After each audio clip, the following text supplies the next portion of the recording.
कोई प्रॉब्लम है बारे में प्रॉब्लम पूछ लो किसी भी टॉपिक में। आर एनवायरनमेंट का लास्ट पार्ट में तुम्हें कंसल्ट कर दूंगा तो वैसे कंप्लीट हो जाएगा।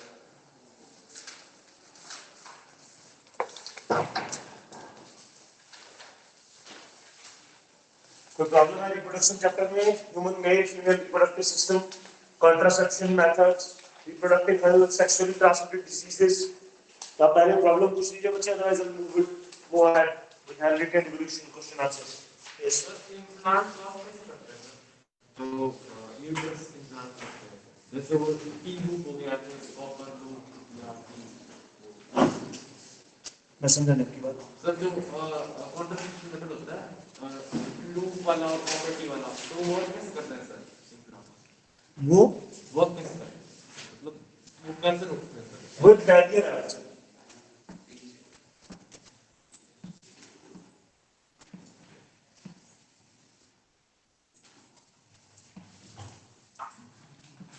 This is the female reproductive system.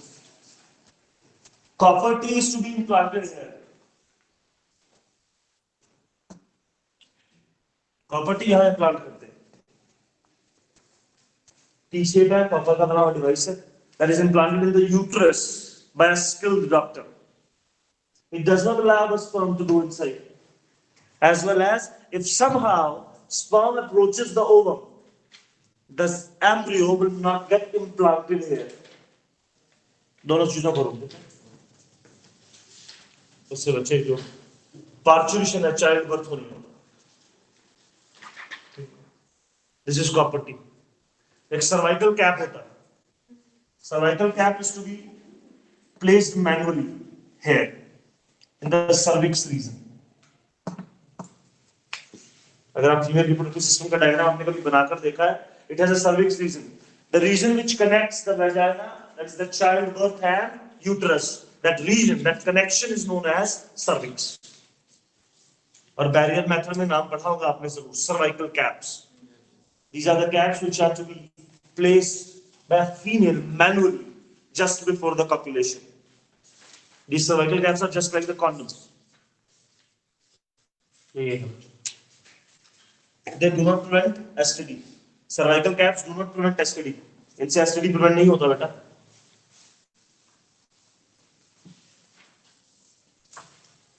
कोई और डाउट है किसी को तो पूछ ले।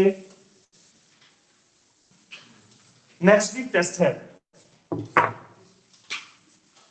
वेडनेसडे थर्सडे क्लास होती। वेडनेसडे को ह्यूमन रिप्रोडक्टिव सिस्टम वाले पार्ट का और थर्सडे को हेरिडिटी एंड इवोल्यूशन का।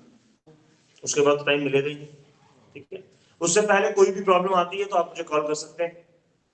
व्हाट्सएप मैसेजेस पे मैं कम ही रिप्लाई कर पाता हूँ due to shortage of time, तो आप मुझे डायरेक्ट कॉल कर सकते हैं, मुझे कोई प्रॉब्लम नहीं है।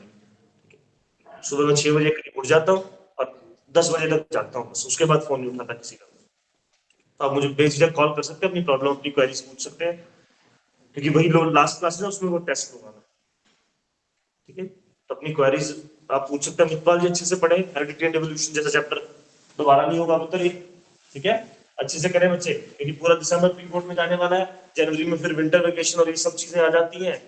उसके बाद उत्तर वैसे ही बच्चा पूरा कैजुअली लेने लगता है पढ़ाई लिखाई को। इसलिए बच्चे ऐसे चैप्टर अच्छे से पढ़े बेटा। फिजिक्स में इलेक्ट्रिसिटी और मैग्नेटिक इफेक्ट ऑफ करंट अच्छे से कर लें, पहले से ही प्रिपेयर, एग्जाम से पहले नहीं होंगे बेटा। क्या कटवा दिए? पागल है क्या भाई? मैग्नेटिक इफेक्ट ऑफ करंट बच्चे सिलेबस का पार्ट है, उसमें से कुछ नहीं कटा है, सिर्फ जनरेटर का हिस्सा कटा है बस। अच्छे से पढ़े, बहुत अच्छे से, ठीक है। 5 मार्क का एक क्वेश्चन आना है फिजिक्स में इस बार, सिर्फ एक, और चैप्टर है 4, तो अच्छे से करें, बहुत मेहनत करें। फिजिक्स में सबसे ज्यादा प्रॉब्लमेटिक फिजिक्स ही होती है बच्चों के लिए, तो अच्छे से प्रैक्टिस करें। ये तुम्हारे पास गोल्डन चांस है अभी, अपनी क्वेरीज पूछने, स्कूल आ रहे हो टीचर से, जो भी तुम्हें क्वेरी है। Excuse me sir. Yes sir बोले। सर जब से प्रॉपर्टी सर स्पर्म को फ्यूज करने से प्रोटेक्ट करती है सर, जब वो फ्यूज नहीं होता सर, वो मेंस्ट्रुअल साइकिल कैसे होगी सर? टी को प्रॉपर्टी तो मेंस्ट्रुअल साइकिल का कॉपर टी से कुछ लेना देना नहीं है हिमांशु। हाँ, मेंस्ट्रुअल साइकिल एक हार्मोनल कंट्रोल साइकिल है, प्रोजेस्टेरॉन, ऑस्ट्रोजन, ये कंट्रोल करते हैं मेंस्ट्रुअल साइकिल को। कॉपर टी नहीं, कॉपर टी एक डिवाइस है, एक एक्सटर्नल डिवाइस। सर वो रोकेगा नहीं सर, जब सर वो फ्यूज नहीं होगा तो कैसे रोकेगा? वो एक सेल है बेटा, इतनी जगह तो बचती है कि सेल आ जाए। सेल तो बच्चे माइक्रोस्कोपिक होता है, सेल की नॉर्मल साइज क्या है? माइक्रोमीटर्स में, माइक्रोन्स में, उसे कैसे रोक पाएगा? तो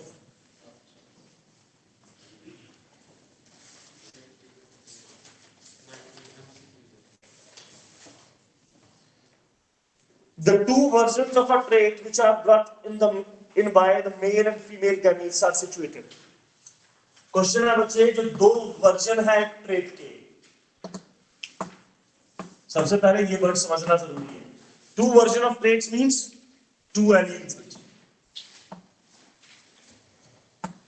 एलील्स क्या है? रिप्रेजेंटेशन ऑफ अ ट्रेट है, रिप्रेजेंटेशन ऑफ अ जीन है, and those alleles lie over a homologous pair of chromosome.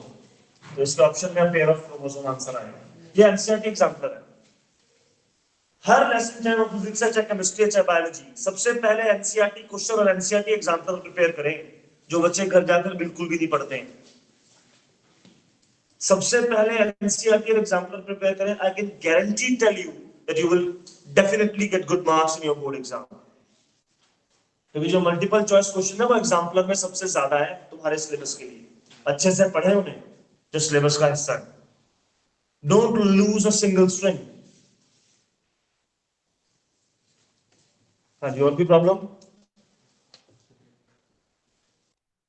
Yes,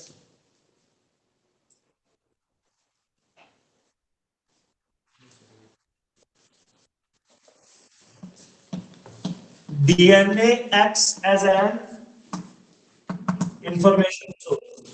Yes.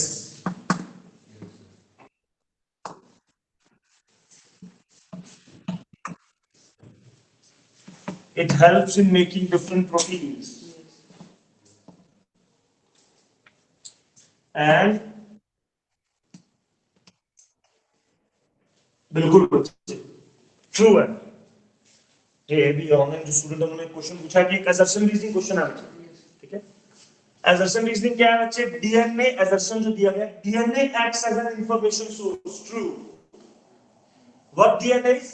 DNA is a double stranded structure बच्चे। डीएनए डबल स्ट्रैंडेड स्ट्रक्चर है which has nitrogenous bases in it, जिसमें nitrogenous base होते हैं, प्यूरीन्स and pyrimidines इस तरह से attached.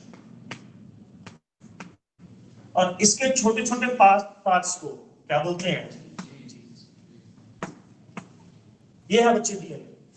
अगर तुम आम भाषा में समझना चाहो तो तुमने वो सीढ़ी देखी होगी जो गोल घूमती है, बिल्कुल वैसा है डीएनए। जो दो उसकी साइड जो रेलिंग्स है, वो दो स्ट्रैंड्स है which are made up of sugars, deoxyribose sugar and phosphate, and the middle जो जिस पर हम स्टेप रखते हैं, those are nitrogenous bases। वो दो टाइप के हैं, प्यूरीन्स और पिरिमिडिन्स। पिरिमिडिन्स 3 है और प्यूरीन्स 2 है। ये तुम पढ़ोगे +1 में, जब तुम्हें सेल स्ट्रक्चर पढ़ाया जाएगा। जो बच्चा मेडिकल चूज करेगा, सेल चैप्टर पूरा डिटेल में आएगा, तो डीएनए की स्ट्रक्चर आएगी वहां। तो ये तो बच्चे डीएनए जो इंफॉर्मेशन का कोड है, बिल्कुल है। Genes are the informatory codes. इसके पास कोड है जो एक पर्टिकुलर प्रोटीन को कोड करेगा, and that particular protein will make a particular character और control a particular character, express और सुप्रेस अ पर्टिकुलर कैरेक्टर। तो असर्शन सही है और रीजन असर्शन की करेक्ट एक्सप्लेनेशन है। The answer would be A. क्या आएगा आंसर? ए आएगा। और कुछ? कहां तक हो गए थे? एनसीईआरटी क्वेश्चन निकालो। पूरी होगी एक्सरसाइज? मैंने जो क्वेश्चन कटे थे वो तो बता दिया तुम्हें कल।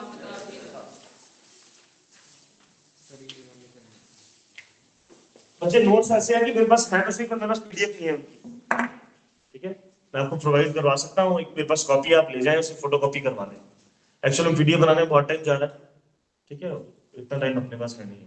तो आप पीडीएफ, मेरे पास वो नोट्स हैं, फोटोकॉपी आप करवा सकते हैं, करवाना चाहे तो करवा सकते हैं, अपनी चॉइस है।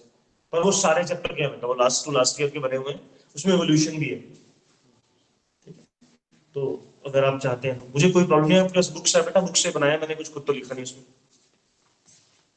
कहां तक हो गया था? हाँ, पेज नंबर 150 पे क्वेश्चन है बेटा, अगर हम बच्चे सिलेबस की माने तो सिलेबस का पार्ट नहीं है, बट फिर भी क्लियर कट कुछ भी नहीं है एनसीईआरटी में, तो इसलिए हमसे कर रहे हैं, हम रिस्क नहीं लेंगे। हम एक चीज एक्स्ट्रा कर सकते हैं, पर वो नहीं छोड़ेंगे बच्चे जहां पर हम चांस लेंगे। ये क्वेश्चन आ भी सकता है, मेरा ऐसा मानना है। ये क्वेश्चन है बच्चे, what are the different ways in which individuals with a particular trait increases in a population. पहले इस क्वेश्चन का मतलब समझना बहुत जरूरी है। इस क्वेश्चन का मीनिंग है बच्चे, क्या तरीके हैं ऐसे, क्या वेज है, क्या मेथड्स हैं कि हम एक पर्टिकुलर ट्रेट वाले इंडिविजुअल को एक पर्टिकुलर पॉपुलेशन में इंक्रीज कर दें। फॉर एग्जांपल इस क्लास में 25 टू 26 पीपल है, मुझे मिला था, हम 25 से 26 लोग हैं। मुझे एक ट्रेट आ गया बच्चे कि मैं अपनी नाक को कभी भी लंबा या छोटा कर सकता हूं, और हम चाहते हैं कि मेरे ट्रेट वाले ऑर्गेनिज्म बढ़े। वैसे अपनी नाक बहुत लंबी है, और मैं चाहता हूं पूरा और लंबा कर लो, अगर नाक कट जाए तो मैं दोबारा से उगा लूं। मुझमें एक ऐसा ट्रेट आ जाए, by mutation, bye crossing over, किसी तरह से हम चाहते हैं कि मेरी तरह का ट्रेट ही बढ़े पॉपुलेशन में, और जिनके पास वो ट्रेट नहीं है, जैसे कि तुम सब, उनका नंबर क्या होता जाए, कम, या वो भी रहे, पर मेरे जो मेरे टाइप के इंडिविजुअल्स हैं वो बढ़ते जाए। उसके तरीके क्या है? पहला नेचुरल सिलेक्शन है।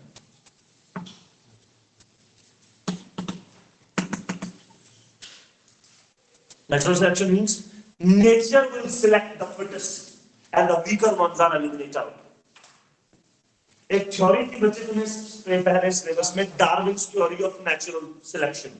Charles Darwin proposed the theory, और उन्होंने सिंपल सी एक बात कही कि नेचर सिलेक्ट करता है उस ऑर्गेनिज्म को जिसके पास नेचुरल वेरिएशन है, जो एक चेंजिंग एनवायरमेंटल कंडीशन में अपने आप को सर्वाइव करवा पाएगा, सिर्फ वही बचेगा, और the rest they will eliminate out. और उन्होंने कहा कि बाकी सारे क्या हो जाएंगे, एलिमिनेट, वाइप्ड आउट हो जाएंगे। That is also referred as survival of the fittest. जो फिट है वो सर्वाइव करेगा। इसी पर बिलीव करता था हिटलर, पिछले साल का एडोल्फ हिटलर। ठीक है, वो चाहता था कि जर्मन्स सबसे ज्यादा फिट और शक्तिशाली हो, इसलिए हैंडीकैप कोई बना गोली मार देता था। जर्मन्स जो है वो फिट हो, सर्वाइवल ऑफ द फिटेस्ट पे बिलीव करता था कि वीकर लोग होने ही नहीं चाहिए, वीकर जर्मन्स धरती पर एग्जिस्ट करने नहीं चाहिए। तो ये था बच्चे डार्विन की थ्योरी एक्चुअली। तो नेचुरल सिलेक्शन, नेचर सिलेक्ट करे, मेरे पास वो ट्रेट है, नेचर मुझे सिलेक्ट करे कि मैं अपने आप को ढाल पाऊं। कैसे? नाक लंबा करके मैं उसका कंबल बना लूं, सर्दी ना लगे, नाक लंबा करके उसका पंखा बना लूं, गर्मी ना लगे। सोचने की बात है बेटा। तो ये है बच्चों। इससे अगर तुम और अगर वेल रिफाइंड एग्जांपल और एक लॉजिकल एग्जांपल समझना चाहो तो जो मैंने तुम्हें कल बताया था वो आएगा, परफेक्ट है। एक बैक्टीरिया डिवाइड कर रहा है बच्चे, एसेक्सुअल रिप्रोडक्शन से, बाइनरी फ्यूजन से दो बैक्टीरियम बन गए। कैसे बन सकते हैं? म्यूटेशन आ सकती है, क्रॉसिंग ओवर हो सकता है, डीएनए जो है उसमें एरर आ सकता है कॉपिंग के दौरान, उससे बच्चे वेरिएशन आ गई। एक बैक्टीरियम ए बन गया और एक bacterium B. Bacterium A can survive high temperature but bacterium B can not. तो बैक्टीरियम ए बचेगा बच्चे। ग्लोबल वार्मिंग हो रही है, टेम्परेचर बढ़ता जा रहा है। The average increase in the temperature of the earth annually or globally is known as global warming. Temperature बढ़ रहा है बेटा, तो उसमें वो सर्वाइव करेगा, and the other one which does not have that variation और ट्रेट विल वाइप्ड आउट, मर जाएगा। Second, protection from predator. कुछ ऐसा फीचर आए कि एक ऑर्गेनिज्म अपने प्रेडेटर से बच जाए। इसका एक एग्जांपल था, जब बच्चे इवोल्यूशन सिलेबस में थी ना बच्चे, तो तुम पढ़ते थे illustration of evolution. Illustration means कि कैसे इवोल्यूशन को इलस्ट्रेट कर सकते हैं। तो उसमें कुछ चीजें थी, जैसे पहली थी नेचुरल सिलेक्शन। उसमें हम एक एग्जांपल लेते हैं, 12 रेड बीटल्स है आपके पास। Red beetles used to live on bushes, green colour के पत्तों पर रहती हैं वो, and the crows will preyed upon them. Crows उन्हें खाते हैं। तो बच्चे ग्रीन पर रेड बिल्कुल क्लियर दिखेगा, बिल्कुल साफ साफ अलग आएगा, क्रो खाएगा, उठा के ले जाएगा। क्या हुआ अचानक से? नेचर में वेरिएशन लाई, natural. And some of the beetles reproduced by the red beetles are green in colour. कुछ बीटल्स क्या हो गई? ग्रीन। अब बच्चे ग्रीन कलर उस लीव्स के जैसा है बिल्कुल, तो ग्रीन बीटल्स को क्रोज देख, इसे कैमोफ्लेज बोलते हैं। ये नेचर में एग्जिस्ट करता है। गिरगिट अपना रंग बिल्कुल वैसे का वैसा कर लेता है। एक क्रिकेट, तुमने कभी ना कभी सुना होगा, तुम तो इसी एरिया में रह रहे हो, नॉर्थ इंडिया में, सिरसा में। यहाँ पर कीकर के पेड़ बहुत है, अकाशिया निलोटिका कीकर, उसका साइंटिफिक नेम है ये, अकाशिया निलोटिका। शायद अपने स्कूल के बाहर भी है, इस तरफ प्लेग्राउंड में भी है। हाँ, वहां पर बच्चे अगर तुम शाम के टाइम जाओ तो टक टक टक टक टक ऐसे आवाज आती है कंटिन्यूस। वो क्रिकेट की आवाज है, पर वो दिखाई नहीं देगा तुम्हें, वो बिल्कुल बार्क जैसा होता है। वो कैमोफ्लेज है बेटा। जो उसका जो स्किन कलर है, उसका जो बॉडी कलर है, बॉडी पिगमेंटेशन, वो बिल्कुल सराउंडिंग जैसा है। इसे कैमोफ्लेज बोलते हैं। You must have seen the movies और the ads in which army person covered itself with the grass and digged into a pit। तो ऐसा लगता है ग्रास ही, फिर एकदम से गोली मार देता निकल। ये कैमोफ्लेज होता है बच्चे। तो बच्चे ग्रीन बीटल्स हो गई है, that will provide those beetles a camouflage and the crows will cannot be able to see them, they'll remain protected बेटा। ठीक है, नेचुरल सिलेक्शन के बाद उन्हें प्रोटेक्शन मिला। यहाँ नेचुरल वैसे भी हो सकता है। डियर की स्पीड 90 किलोमीटर पर आवर होती है एवरेज, और लॉयन की 58 किलोमीटर पर आवर, फिर भी डियर मर जाता है।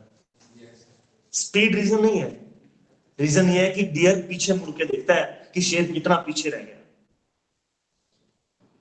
ठीक है, और ये सिखाते हैं अगर आप एथलीट्स, एथलेटिक कोच जो है, मुझे आपका तो नहीं पता, पर जब हम खेलते थे तो बताते थे पीछे मुड़कर बिल्कुल भी नहीं देखना, सीधा भागना है। ये एथलेटिक कोच सबसे पहली चीज सिखाता है, चाहे आपको चलना ही सिखा रहा हो, पीछे मुड़कर नहीं देखना, बिल्कुल सीधा भागना बिल्कुल। क्योंकि जब आप पीछे देखेंगे तो आपका कंसंट्रेशन लैप्स हो जाएगा और आप अपनी स्पीड कम कर देंगे। तो डियर इसी वजह से मरता है, उसके पास प्रोटेक्टिव गियर है बेटा। वो तेज दौड़ सकता है लॉयन से, बट फिर भी लॉयन उसका शिकार कर ही लेता है। तो अगर प्रोटेक्शन होने लगेगी बच्चे, तो ऑब्वियस सी बात है कि एक पर्टिकुलर ट्रेट बच जाएगा, प्रेडेटर उसे मार नहीं पाएगा बच्चे। प्रेडेटर और प्रे बैलेंस बनाए रखने के लिए नेचर में, ताकि एक पॉपुलेशन जो है, एक इंडिविजुअल की पॉपुलेशन जो है, वो ओवर पॉपुलेशन में कन्वर्ट ना हो जाए, वो जरूर से ज्यादा ना हो जाए, इससे इकोलॉजिकल इंबैलेंस आ जाए। और ये भी एक बहुत इंपॉर्टेंट क्वेश्चन है आपके प्री बोर्ड 1 के लिए, कि ह्यूमन का इफेक्ट क्या होगा, ह्यूमन एक्टिविटीज का क्या इम्पैक्ट है फूड चेन या फूड वेब पे, है ना। मैंने शायद ये करवाया भी है वीडियो में, मुझे अब याद तो नहीं है, पर मैंने जरूर करवाया होगा ये वीडियो।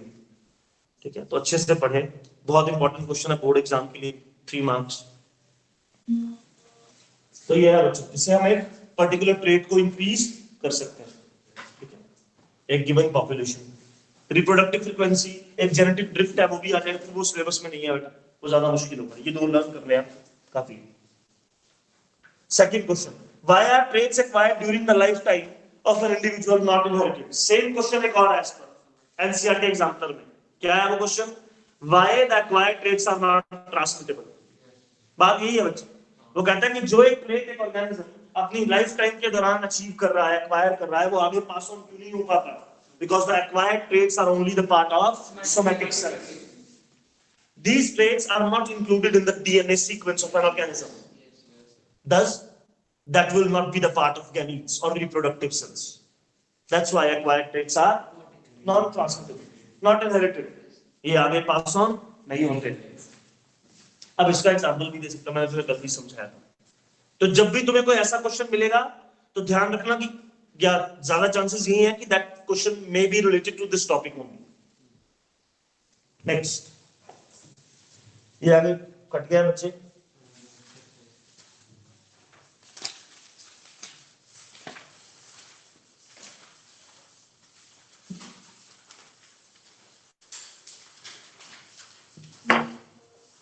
फर्स्ट क्वेश्चन बहुत अच्छा क्वेश्चन है।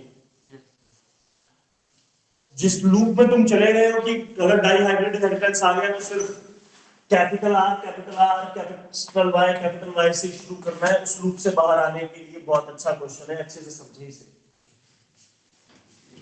हर बार क्रॉस यहाँ से शुरू होगा जरूरी नहीं है बेटा, वो तो मेंडल के प्रोसेस को समझने के लिए हमने यहाँ से शुरुआत की। मेंडल ने पहले प्योर लाइन से शुरू की थी, मैंने बताया बेटा। मेंडल ने पहले 2 साल सिर्फ प्योर लाइन ग्रो करवाई। Pure line means which always give the same organism, same individuals. That individuals are referred as pure line. ठीक है। इस क्वेश्चन में बच्चे a Mendelian experiment consisted of breeding tall pea plant bearing violet flowers. Tall है और violet flowers है। Capital भी नहीं होगा sir. No sir capital W लिखा है। कैपिटल डब्ल्यू आएगा बेटा। वहाँ पे लिखा है। तो व्हाइट का क्या होगा सर? स्मॉल 7 कैरेक्टर्स करवाएंगे उत्तर। ठीक है। दूसरी बात, अब ये एक और क्वेश्चन का आंसर है। इससे पहले हमने कॉन्ट्रास्टिंग ट्रेट पढ़े, कौन से? रेड और yellow, sorry round and yellow, seed shape and seed colour था ना। उसके अलावा मेंडल ने कौन सा कॉन्ट्रास्टिंग ट्रेट फाइंड किया? वो ये प्लांट हाइट एंड फ्लावर की, ये भी कॉन्ट्रास्टिंग ट्रेट है। These two traits always goes along simultaneously. ठीक है, that means these two traits present on same homologous pair of chromosome. ठीक है, अब यहां टॉल तो बच्चे ये भी हो सकता है। Yes sir. तो इसने होमोजाइगस हेटेरोजाइगस कहां कहा बच्चे? उसने सिर्फ कितना कहा कि टॉल और वायलेट फ्लावर है। दूसरा ये भी तो हो सकता है बच्चे, प्योर और हेटेरोजाइगस का तो कहीं है ही नहीं बच्चे। और नेक्स्ट स्मॉल टी कैपिटल। तो चारों पॉसिबिलिटीज हैं, ये चारों टॉल है, पर क्या है? ये प्योर है, ये हेटेरोजाइगस, ये प्योर है, और ये चारों वायलेट है, क्योंकि वायलेट डोमिनेंट ट्रेट है। ये प्योर है, ये प्योर है, ये हेटेरोजाइगस, और ये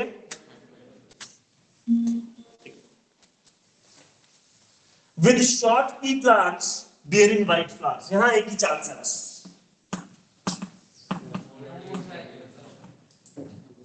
शॉर्ट और डार्क एंड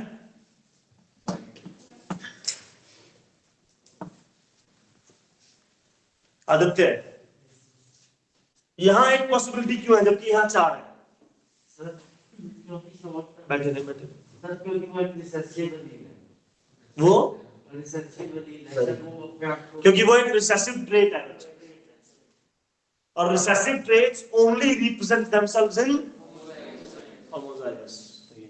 इसलिए बच्चे इसका तो एक ही कॉम्बिनेशन पॉसिबल है, और कोई कॉम्बिनेशन पॉसिबल है ही नहीं। उसने कहा ये पेरेंट्स आपस में क्रॉस कर रहे हैं, इनमें से कोई भी हो सकता है, हम देखते हैं क्वेश्चन के according. The progeny all go, इन दोनों को क्रॉस करवाया, इन चारों में से तो कोई भी एक होगा। और क्या हुआ? जो प्रोजेनी आई ऑल बोर वायलेट फ्लावर्स, सारे क्या थे?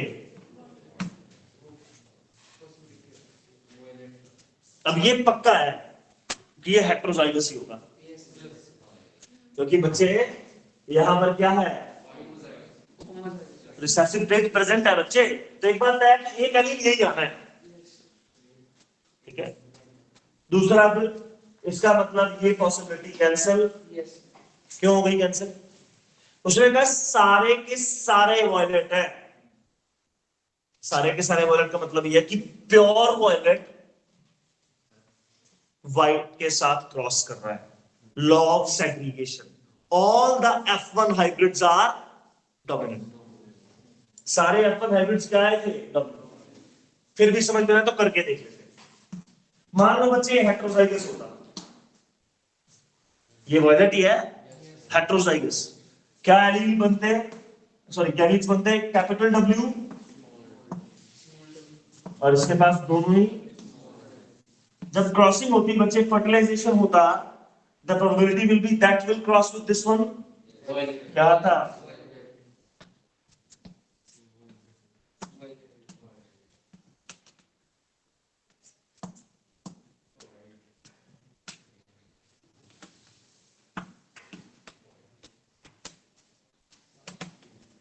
बच्चे अगर हेट्रोजाइगस वायलेट हो तो चांसेस है कि 50% वाइट आएंगे और 50%, लेकिन उसने ऐसा नहीं कहा क्वेश्चन में, उसने कहा ऑल प्लांट्स हैव, तो इसका मतलब ये हेट्रोजाइगस नहीं हो सकता। कौन सा होगा? तो ये दोनों ऑप्शंस तो कट हुए, ये दोनों इसका आंसर नहीं हो सकता।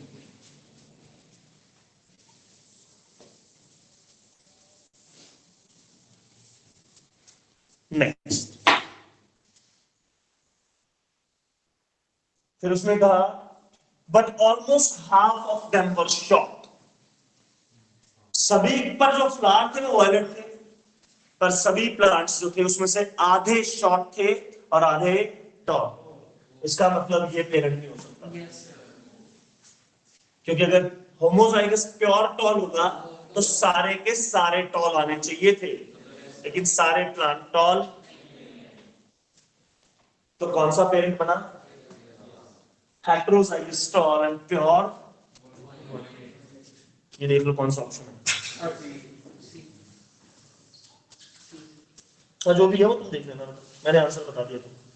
Next, fourth question, a study found that children with light colored eyes are likely to have parents with light colored eyes।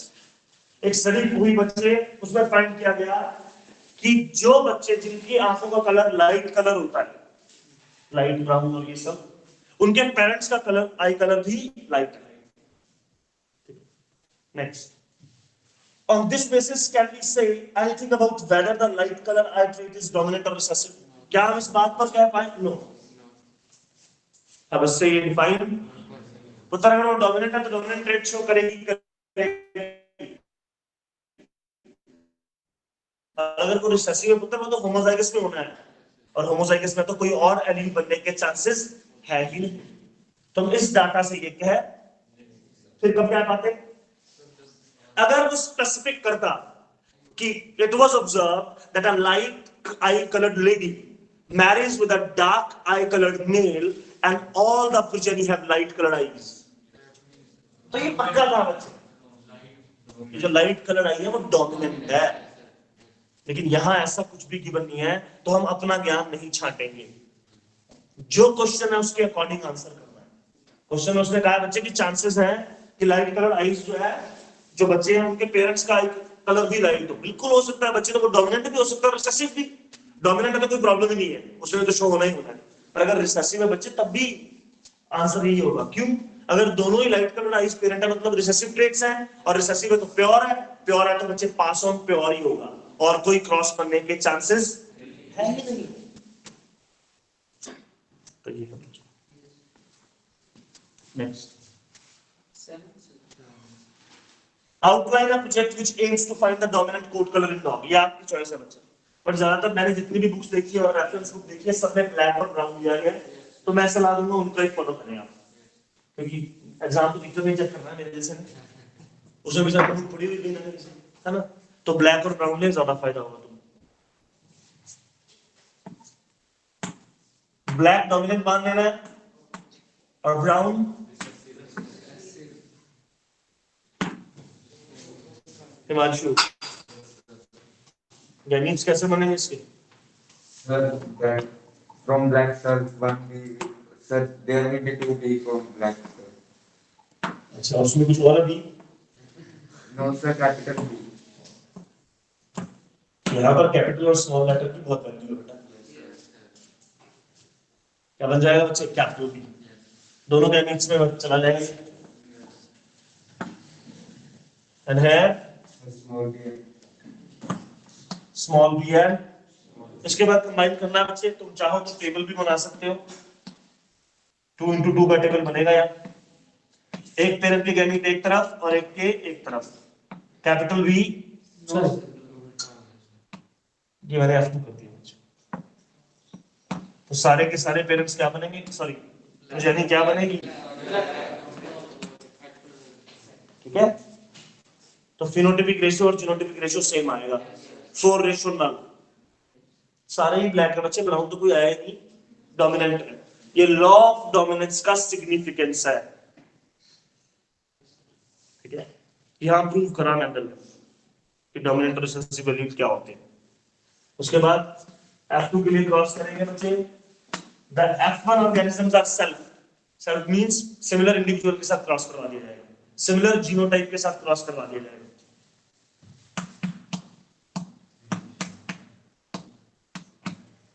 यहां वो आ जाएगा बच्चे जो मैंने पहले बना दिया, pure black, heterozygous black and brown. तो ये है बच्चे 1:2:1, pure black, heterozygous black and brown and 3:1 black and brown, इस क्वेश्चन में पूछे जो हमने किया है बेटा। सर आप ये आउटलाइन ऑफ प्रोजेक्ट सर हमें क्या आप आउटलाइन करें, उसे बनाए बच्चे कि कोड कलर ऑफ डॉग्स को कैसे हम ट्रांसमिट इनहेरिट करवाएंगे बच्चे, कर दिया। Next 10th, explain how sexual reproduction give rise to more viable variation than asexual reproduction। क्या मतलब है variable का? That means the variations which are more transmitted। Sexual reproduction में ऐसा क्यों है, variation ज्यादा क्यों है asexual से?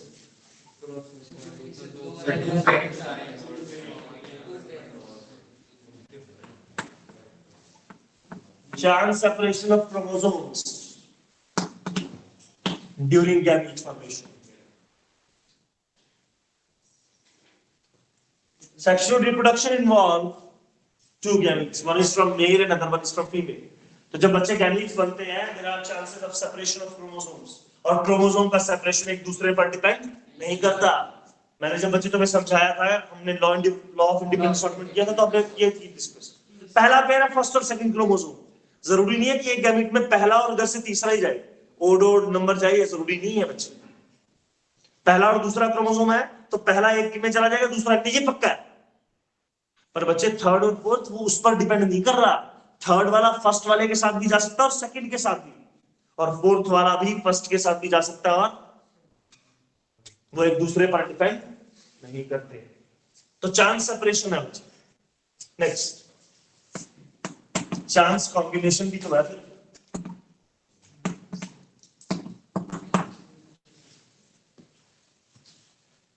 सेम यही बच्चे फीमेल गैमीट में भी होना, और अगर फीमेल की बात करो तो मेल गैमीट में भी होना। गैमीट तो दोनों के फ्यूज होने हैं, तब जाकर पहली सेल बननी है, that is named as zygote, the first diploid cell of every multicellular organism, that is zygote.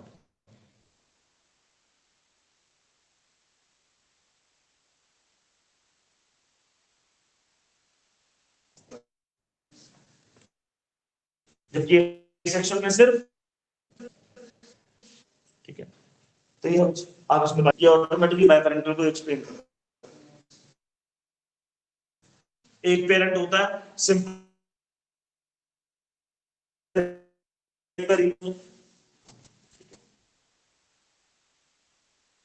DNA copy होती है, इससे वेरिएशन आने के chances come.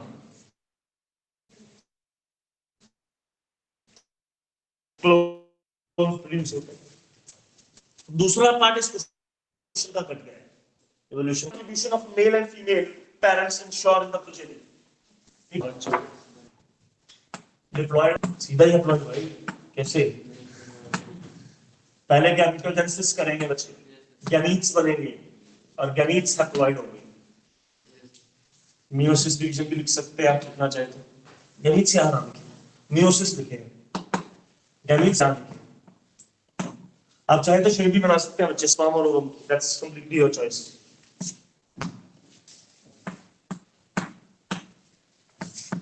These are haploid cells, and then they will fuse.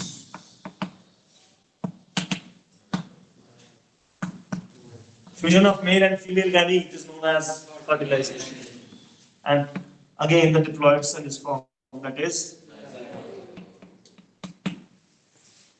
तो equal contribution, n और n दोबारा से बना रहे हैं 2n, half of set of chromosome आ रहा है। उसके बाद इसकी दो चार जो इंग्लिश की लाइनें बननी बनानी है, ठीक है। The parents diploid cells in the reproductive organs which will divide meiotically and form haploid cells named as gametes। During fertilization, these gametes fuse with each other, then again achieve the genetic constitution of a normal cell that is diploid during the time of zygote formation. And that's how equal genetic contribution is to be given or is to be provided by each parent. आप चाहे तो इसमें example भी दे सकते हैं humans का। 46 chromosome में यही लिखे हो, यहाँ 23 आ जाएंगे, उसके बाद फिर से दोबारा जुड़कर नेक्स्ट 12th क्वेश्चन, बहुत इंपॉर्टेंट क्वेश्चन है ये, अब तक की सिलेबस कर लिया तो अच्छे से पढ़ें। Only variations that confer an advantage to an individual organism will survive in a population. Do you agree with this statement? Why or why not? क्या है मतलब इस क्वेश्चन का बच्चे? मेरा लेक्चर समझ नहीं चला जाता है।